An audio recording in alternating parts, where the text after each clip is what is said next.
children, we might as well know a little something about it. It's occupying 40% of the world ocean, but that 40% of the world ocean is the place on the planet where nobody lives. Nobody has ever lived there. Nobody has ever spent any time there. It's only a place people seldom cross. That's all it is, but it's 25% of the surface of the globe, and it's a sea fill of garbage. The crew that will undertake this monumental effort to understand this garbage patch is here with me tonight, and I'd like to introduce them to you. They all have specialties, they're unique individuals, and I want them to describe a little bit about their interests and what they're going to be doing on this voyage. Lori Harvey, come on over. Lorena Rios. Dale Sullivan.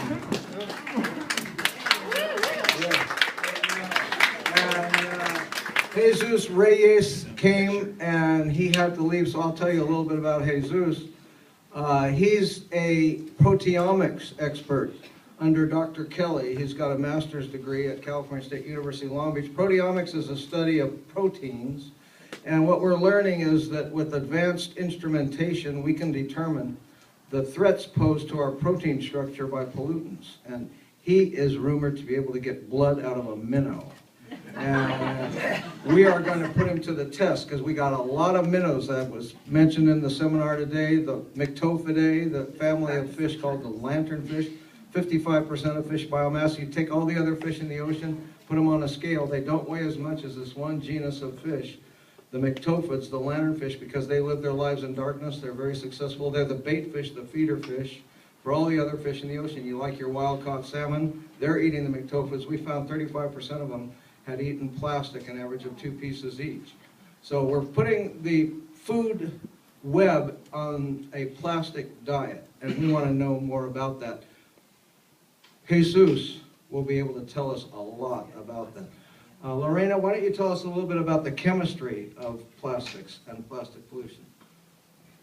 Hi everybody, thank you for your support and thank you for your interest in plastic debris. I'm working with the persistent organic pollutants, PCBs, pesticides like DDTs, and polyaromatics from the gasolines. And all these kind of compounds are absorbed in the plastic, and we don't know yet how much of these pollutants go to the tissue in the fish, and then later how much can go with us. This is my work. Thank you. I've known Lori Harvey for a long time. Lori's actually been to the gyre with me before, and she's an expert on the animals that don't actually live in the water, they soar over it, the seabirds. Tell us a little bit about your work, Lori. Well, like Lorena, I'd like to thank all of you who are interested in supporting our wonderful Captain Moore, who's done such important work. My background is mainly in seabirds, as Charlie mentioned. I've worked with reproductive ecology, including analyzing the effects of contaminants on seabirds that are endemic to the California current system. And so on this trip, I'm hoping to be able to document any seabirds that we see out there, as well as help Charlie with his overall mission. And don't forget to tell them about your piloting expertise. I will also be the drone pilot, and as of yesterday, I will be the 3rd boat captain on board. What?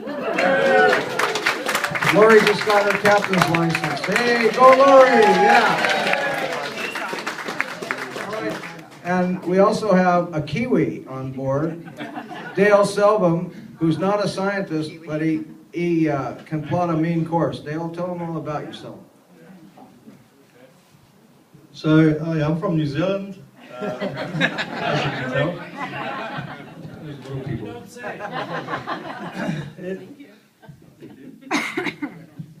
You don't need that. Okay. Yeah, so,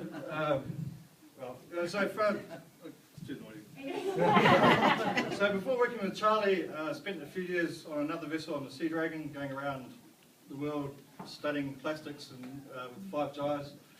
Marcus used to work with Charlie. So I've been basically to all the gyres, a lot of remote islands, and seen the plastic everywhere on the islands. I'm a surfer, a diver, a sailor. I spent my whole life in the water since I was a kid. So I'm a captain, and I make sure that the scientists get to where they're going and get back.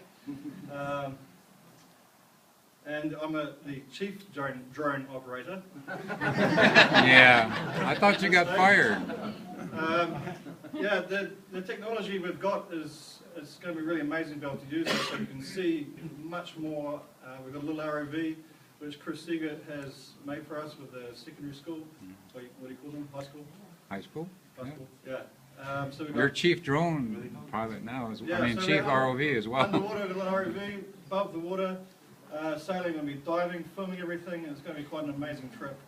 And being with Charlie I knew a lot about Charlie obviously before I met him.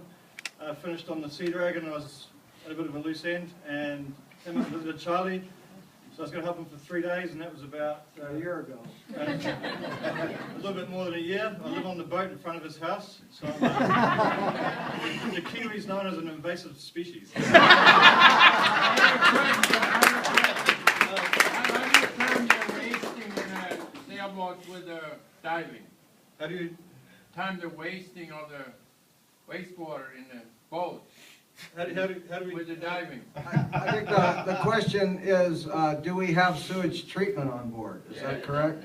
You know, when I built the vessel, I did work with our president at Algalita, Bill Wilson, who is a past master of what he calls recycled water. He says he's a used water salesman.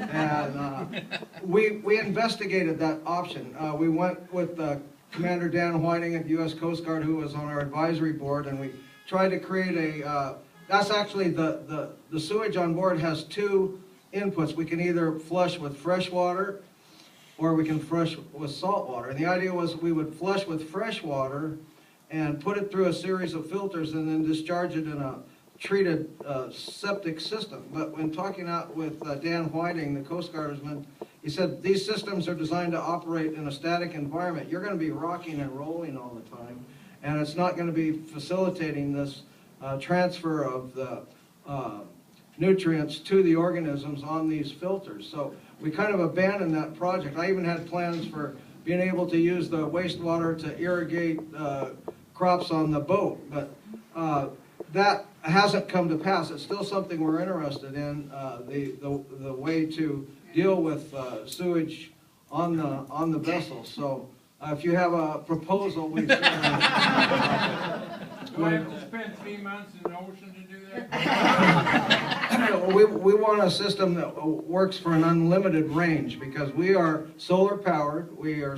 Our propulsion system is the wind, and our energy system is a kilowatt of solar panels. So we have unlimited range. We can take solar energy, store it in 12-volt batteries, and power a desalinization unit that will make us 8 gallons of delicious fresh water per hour.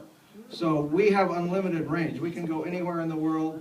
We have all the water we can drink and all the energy we can use. So the only thing we need to be completely green is a sewage treatment system, and we certainly would love to have that option on board. We explored it since the very beginning. Now, is Tom Hirschberg here from Cork? Are you still around, Tom? He's gone? Okay. Very well.